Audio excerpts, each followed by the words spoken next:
Revolutionary greetings, everyone. President Cyril Ramaphosa of South Africa is in the United States of America. It is reported that in his meeting with the President of the USA, Joe Biden, he called on the lifting of sanctions in Zimbabwe, saying that sanctions affect the entire region as migrants from Zimbabwe then flock to neighboring countries, particularly in South Africa. And President Ramaphosa argues that if sanctions are removed, this will lessen the burden to the neighbors of Zimbabwe in accommodating migrants from Zimbabwe. The president of Botswana, in his trip to Harare recently, he made similar comments that if Zimbabwe is sanctioned, Botswana is sanctioned. And you also recall that SADC resolved that 25 October should be the day of campaigning for the removal of sanctions, where seminars, demonstrations, and other activities will take place to discuss the effects of sanctions imposed on Zimbabwe.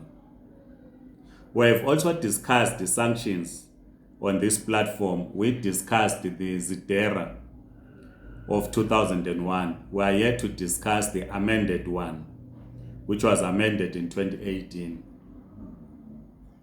We commend President Ramaphosa for his bold step that he has taken. As communists, we support the lifting of sanctions, and sanctions must be removed in Zimbabwe and in all other countries where sanctions have been imposed, including the economic embargo on Cuba. In the case of Zimbabwe, while indeed we acknowledge the effects of sanctions, the political leadership in Zimbabwe does not demonstrate that the country is under sanctions. It lives a luxurious lifestyle. Theirs is not a modest lifestyle. Expensive vehicles from overseas are delivered in Robert Mugabe International Airport. They build mansions. They smuggle minerals, particularly gold. They continue to loot the resources in Zimbabwe.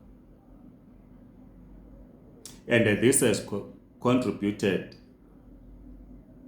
to the destruction of our economy. They continue to, or they have no clue on how to rebuild the economy of Zimbabwe. But we agree, indeed, that sanctions must go. While we commend President Ramaphosa for his bold step in telling the President of the United States in their meeting that sanctions are a problem not only for Zimbabwe but for the entire region, we also continue with the call to say, how then do we, as neighboring countries, assist the victims of sanctions, who are the poor people of Zimbabwe, if indeed the sanctions are the cause of our economic collapse? While we also understand the economic challenges faced by our neighbors, as well emerging from COVID-19.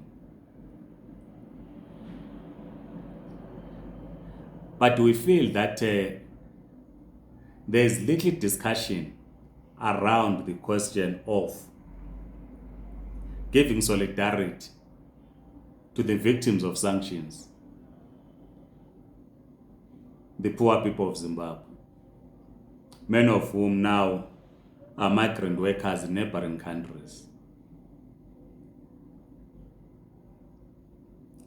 When the special permits were issued in 2010, the understanding was that South Africa is giving practical solidarity to the people of Zimbabwe by carrying part of the burden. We know, of course, that this has serious implications on the electoral performance of the African National Congress. We are mindful of this fact. That some political parties have emerged in South Africa to use the question of migration as a key electoral question.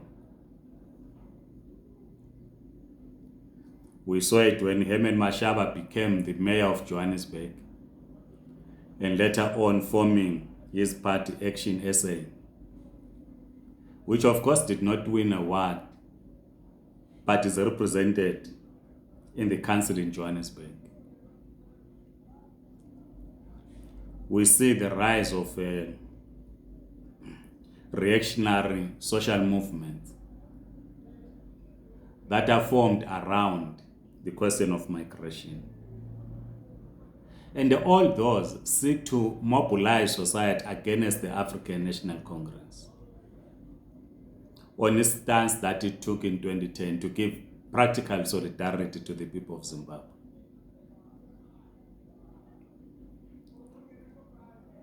But we are also of the view that there is no honestly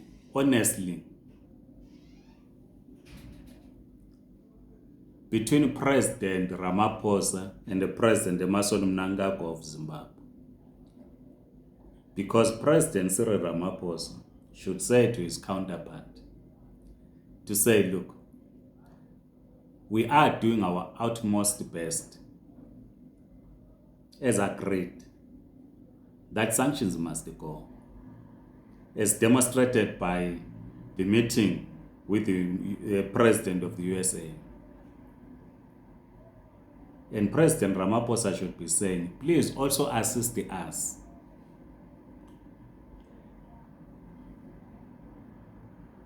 by dealing with the corruption in your own government.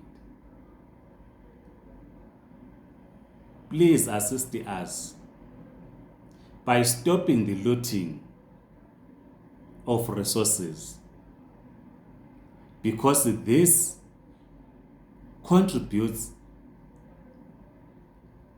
to the destruction of the economy. But of course, the government of Zimbabwe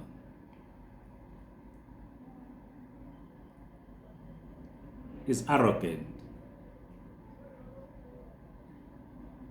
They've been circulating, ZESA, the power utility, has been circulating some notices about load shedding. And they have the nerve to simply lie and say it is because of the economic activity that is taking place in Zimbabwe. Therefore, there must be load shedding. And I can't remember the word that they used. They didn't use the word load shedding. The thing is not, the notice is not in front of me here. This is wrong. So it's important that there is this dialogue between the President of South Africa and the President of Zimbabwe. And we think that the biannual conference must discuss these issues.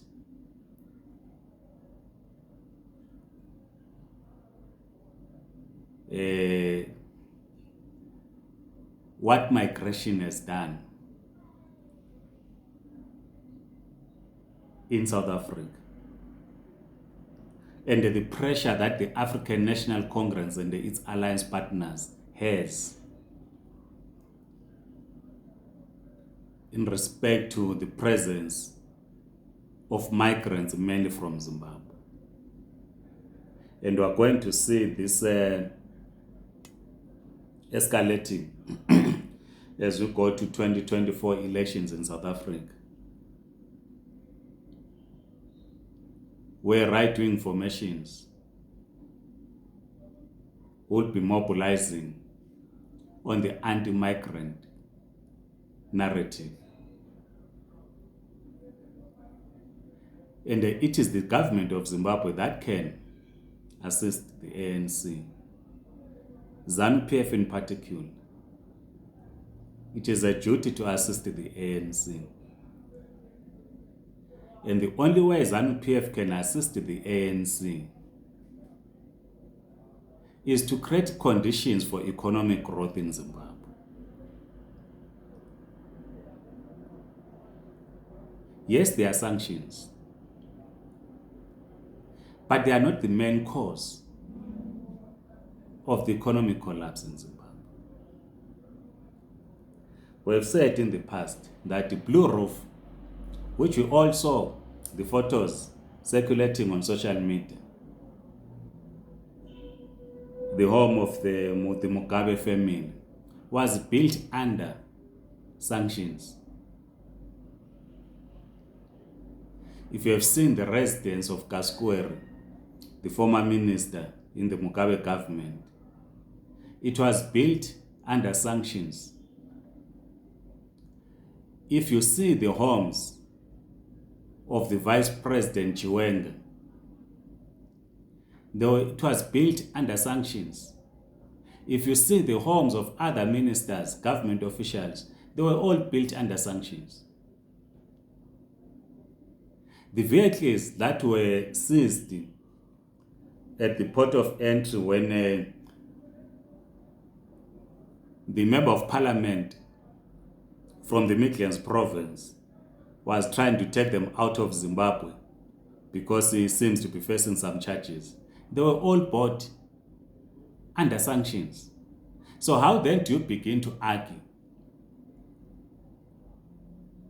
that sanctions are the only cause when the political leadership will import Lamborghini into Zimbabwe? It cannot be correct. This is why I was saying ZANU-PF has a responsibility to assist the African National Congress, not to lose power in 2024 because of its stance it took in 2010 to accommodate the Zimbabweans by giving them special permits. So it has to create conditions for economic growth, while progressive forces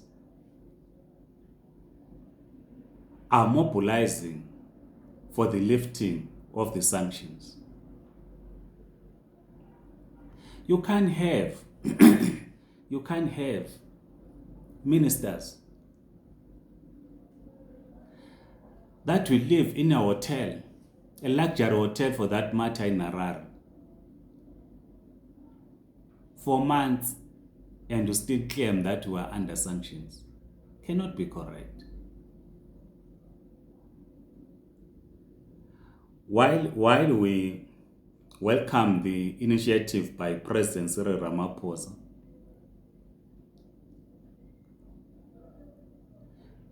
ZANU-PF must create conditions for economic growth and assist our neighbors. Cannot be correct that under ZANU-PF rule, Zimbabweans are called names. Please share your views in the comment section. I know some of you will be saying, go and remove ZANU-PF. We have discussed that Zimbabwe is a deep state We've tried to explain this, and we'll explain it as we do more videos, as we do a countdown to 2023 elections, to explain what a deep state is and why it is not going to be easy to remove ZANU-PF in the 2023 elections through an electoral route. Please circulate this video to your contacts. Please subscribe to this YouTube channel. Otherwise, Amandla Comrades.